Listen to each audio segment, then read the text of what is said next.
My friends, nobody's talking about this, but the Russian army just launched a major offensive all along the Luhansk Front. Put simply, the latest Russian breakthrough could become extremely critical for Ukraine. Now the Russians are dangerously approaching the strategic city of Kupyansk. And if nothing is done, Ukrainian forces positioned on the east bank of the Oskol River could get cut off and encircled. One more thrust and it's GG, well played. Oh shit, here we go again. Here you witness Russian infantrymen advancing with determined resolve, pressing the attack on the enemy strongholds with relentless force. Outmanned and outgunned, the local Ukrainian territorial defense unit guarding the sector could not do much to stop them. It's so bad that even the elite Ukrainian brigade Azov explained the situation as one of the most intense areas of the enemy's offensive. At this moment, the Ukrainian command is trying to scramble as many reinforcements as possible to plug the gap. Throughout July, Russian mechanized units surge on countless villages in Luhansk like STEAMROLLS, Makiivka, Andriivka, Sinkivka, Stepova Novoselivka, and a couple days ago, the first Russian tank army launched a direct spearhead and captured the village of Pishchane. They broke through and now relentlessly penetrate deeper and deeper into Ukrainian rears. Mr. President, we got screwed real bad here, and here. In other words, the collapse of these Ukrainian positions could mark the final chapter of the Luhansk Front, and thus the beginning of the second battle of Kupyansk. Mainstream media, Russia may be running out of tanks. Reality. Ukraine's commander-in-chief admits since 2022, the number of Russian tanks has doubled. What I find funny is how Forbes openly mocked the capabilities of this Russian armored grouping operating on the Luhansk front. They reported Russia's first tank army has won its first battle in 2 years by advancing a mile and capturing a half-dozen buildings. They completely downplayed the threat posed by all these armored and motorized regiments. And now this first tank army is charging straight for the gates of Kupyansk. Everyone knows the grey clouds are approaching the strategic city. On the 20th of July, the city's website reported, for the first time, the occupiers dropped a bomb weighing 1,500 kilograms on the center of Kupyansk. It's just a matter of time before Ukrainian troops engage in brutal house-to-house fighting in order to salvage Kupyansk. Yet another urban warfare meat grinder for the Ukrainian army. Without even talking about logistics problems the Ukrainian army will soon face, since all the bridges over the Oskol River constantly get bombarded by Russian aviation. Welcome to History Legends, and here are the latest news of the Russo-Ukrainian war. If you're new to this channel, make sure to like and subscribe. As you know, some of my Ukraine videos have been targeted with limited or no ads, so make sure to check out my Patreon or PayPal to keep the show running. Thank you to everyone that has already helped, and welcome to the headquarters. Before going all in, we have to start with some foreplay. Since the summer of 2023, we talked many times about the Luhansk Front and the countless Russian operations meant to break through towards the Oskol River.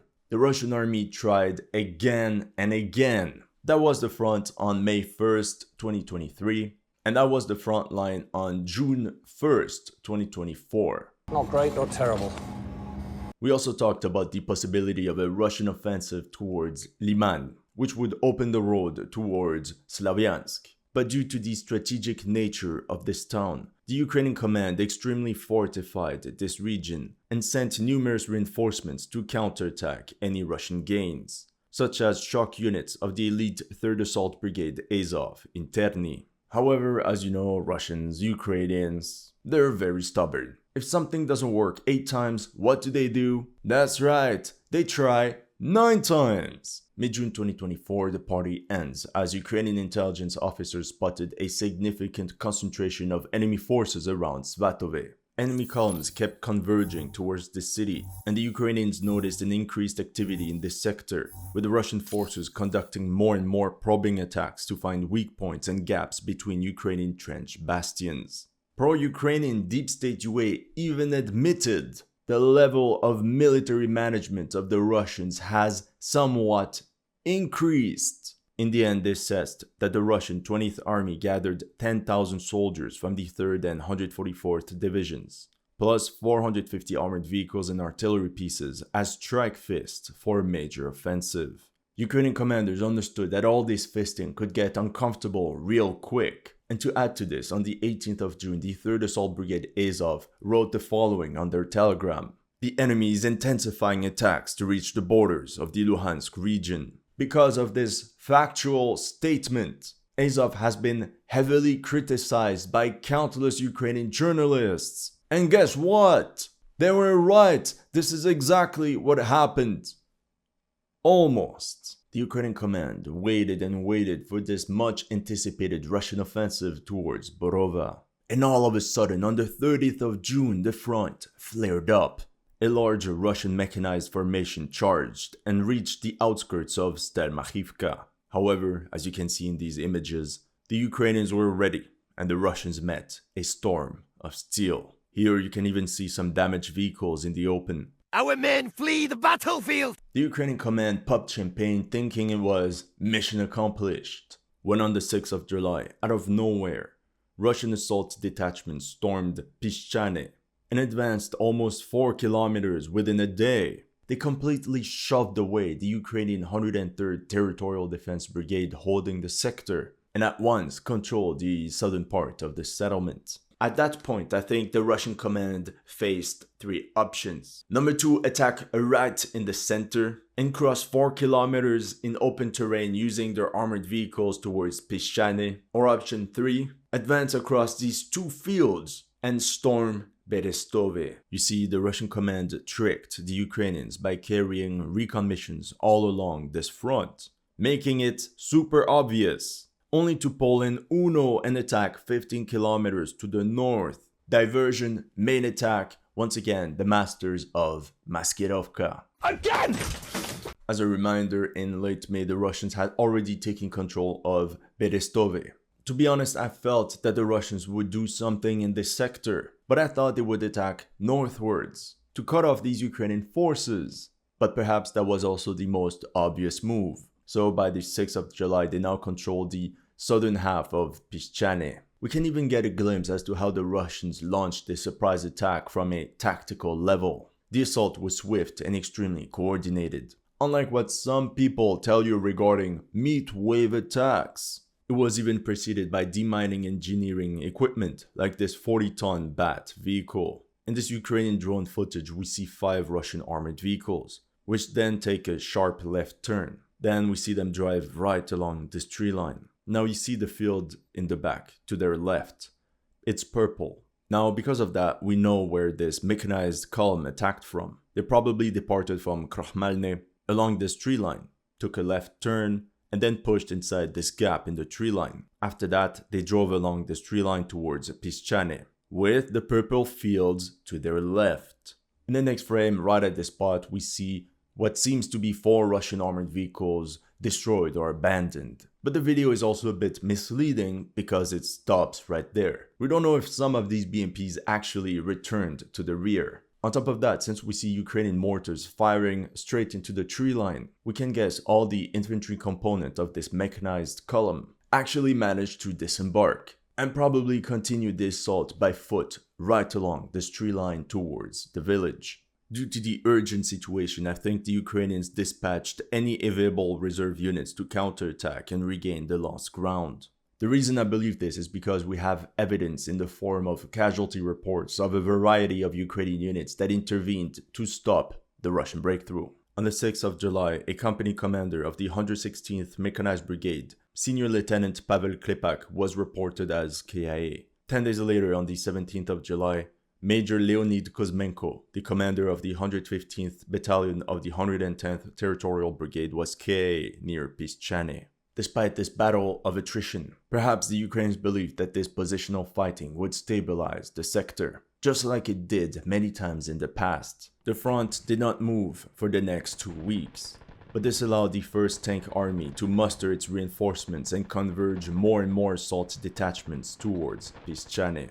It's also important to understand that the Russian command did not necessarily know exactly where the enemy front would break. They would send these probing attacks left and right to see where it cracks, all the while keeping the reserves at the rear. But once there is a gap, they go all in. On July 20th, Russian units advanced 700 meters inside the settlement. 2 days later, they pushed another 600 meters eastwards along the main road. By the 23rd of July, Ukraine had lost control of most of Pishchane. That's when the remaining defenders said, "GG, well played, time to get out." And the entire village fell into Russian hands. The seizure of the village was credited to the 15th Motorized Rifle Regiment, whose soldiers raised the Russian flag on the very symbolic World War II memorial dedicated to the fallen Soviet soldiers.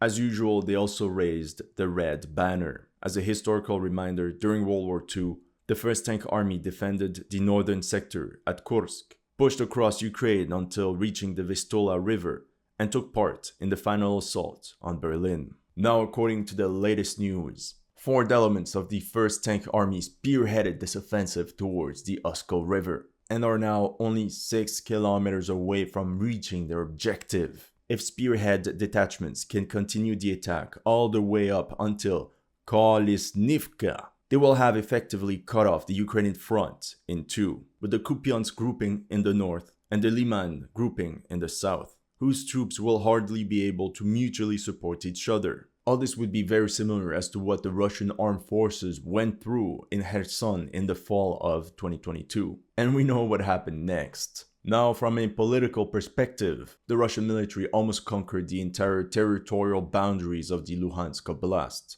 one of the 2 regions of the rebel provinces of Donbass, meaning it will be the first oblast of the annexed regions to be fully under Russian control. On July 20th, the Russian grouping along the Luhansk Front launched another attack vector further to the south, this time towards Andriivka.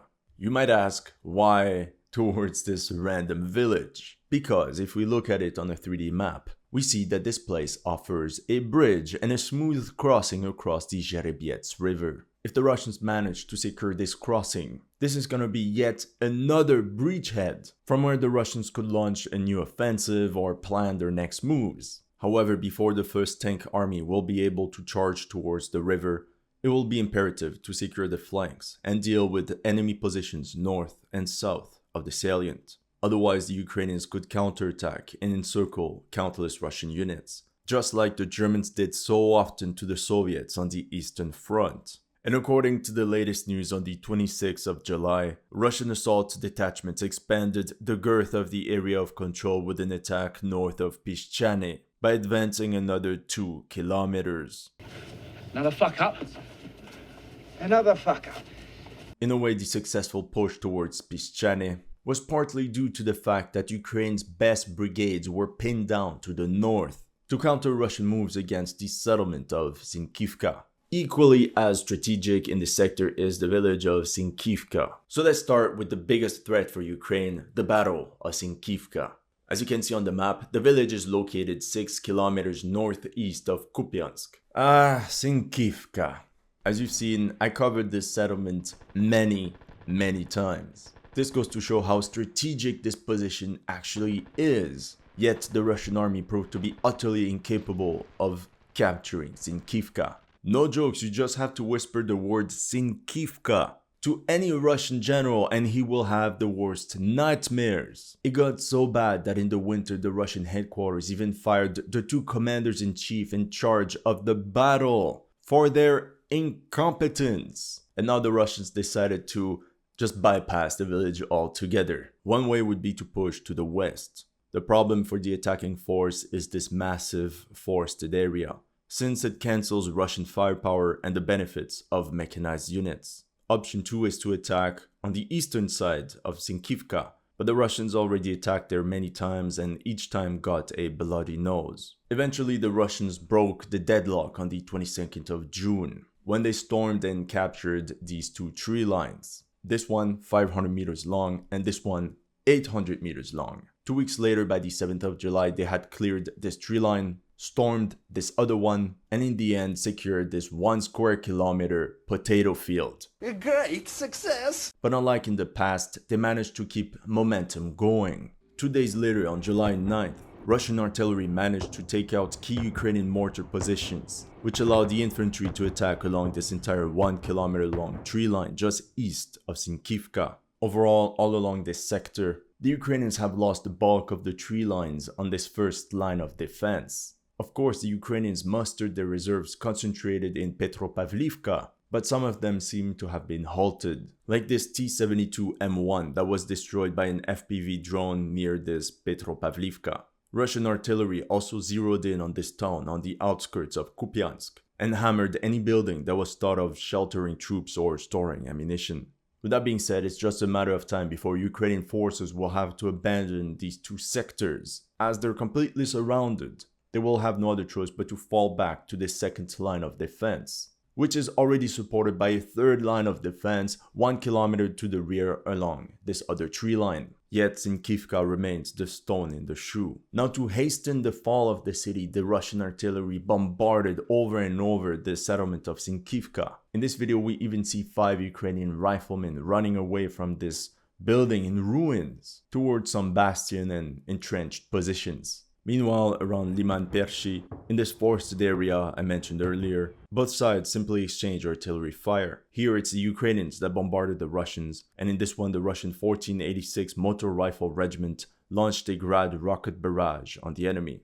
What's interesting is around the same day, the 1486 Motor Rifle Regiment was awarded by presidential decree the honorary title Guards for Mass Courage and Heroism. As a reminder, this regiment is the one that stopped the Ukrainian counterattack in Bakhmut in May 2023. I believe it's also noteworthy to mention that on the 18th of July, Russian forces managed to advance 500 meters south of Stepova Novoselivka, inching their way towards this settlement. Although it might not sound impressive, Al Pacino explained it best. The inches we need are everywhere around us. Hell yeah. We claw with our fingernails for that inch. A couple days later, on the 23rd of July, a Ukrainian M113 APC was destroyed right here on the map, thus hindering Ukrainian rotations around the settlement. I also feel the Russians could launch an attack from the north, along this 1.5 kilometer long tree line, which will help them encircle the settlement and force its defenders out.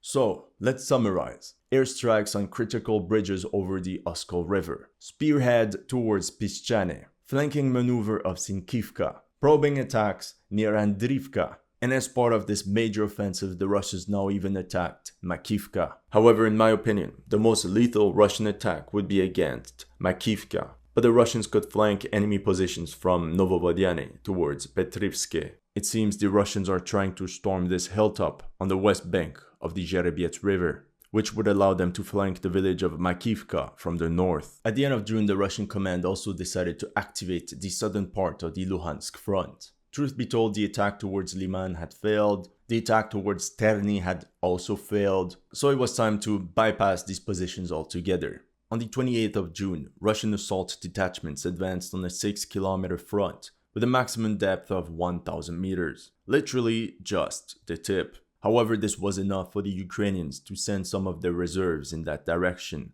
And boom! That's when the Russians pushed towards Makiivka with 2 regiments. Now put yourself in the shoes of the Ukraine command. You don't know which attack is a diversion, a feint, or the main assault. So your best bet as a Ukraine commander is just to counterattack and eliminate this threat as fast as possible. The assault was so successful that they captured this entire 2.5 kilometer tree line all the way to the Zherebiets River. The next day they expanded their area of control, and again by the 6th of July. By the footage we got from the Ukrainian side, we see how the Russians attacked using infiltration tactics, with small fire teams of riflemen pushing forward. And because of this video, we also know that this sector was defended by yet another territorial defense brigade, this time the 107th. I mean, I'm starting to see a pattern here. Just like in the other parts of the front, the Ukrainian command started scrambling for reserve units that could counterattack. The International Legion seems to have been one of the first units sent straight into the flames of battle, much like firefighters rushing into a blaze. The battle was fierce. Ukrainian artillery fired cluster munitions round after round at advancing enemy units, who benefited from the cover and camouflage of all these trees. On the 9th of July, Australian volunteer Brock Greenwood lost his life, and a couple days later, one of his comrades as well, a volunteer from Poland. Tomasz Marcin-Senkala, born on September 1st, 2001. Same birthday as me.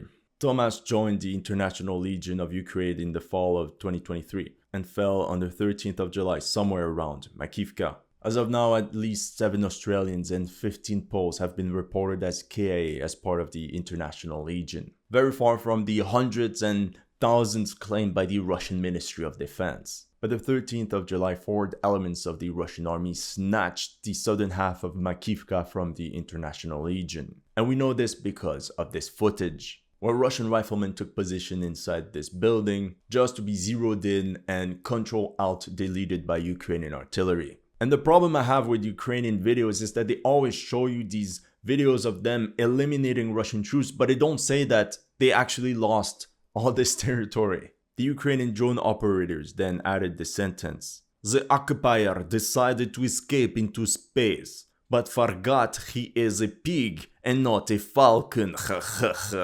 Very poetic, true Ukrainian poetry. At last, by the 18th of July, the Russian army activated yet another attack vector and pushed 2 kilometers towards Nevsky. This certainly means the Russian army has a plan to push towards the Zherebiets River. From Makiivka they can push south, and another grouping could perhaps push through these forested areas as a stepping stone to take Nevsky. The analysis of the situation on the Luhansk Front would not be complete without covering the events taking place in and around the Siversk salient. We talked about the settlement in my last video. On the 19th of July, the village of Razdolivka finally fell into Russian hands. Ukraine's fallback position was this 2.7 kilometer tree line north of the settlement. But it seems it's already GG, well played, as Russian assault detachments are already storming all these Ukrainian positions. We even got this footage from the 23rd of July. Russian armored vehicles pushed into the exposed no man's land laying in front of them, with demining vehicles ahead of the column. After passing through the minefield, the BMPs dispersed and rained fire on enemy positions at point blank. The Ukrainian defenders must have been horrified as the BMPs closed in. That's when Russian infantrymen took enemy trenches by storm. All this to say that if the Russians captured the town of Siversk, it could break the deadlock on the southern Luhansk front and allow them to attack towards Liman. That's all I have for you today. Let me know in the comment section what you thought of my analysis. If you're new to this channel, make sure to like and subscribe. And if you want to support my work, make sure to check out my Patreon or PayPal. The link is in the description below.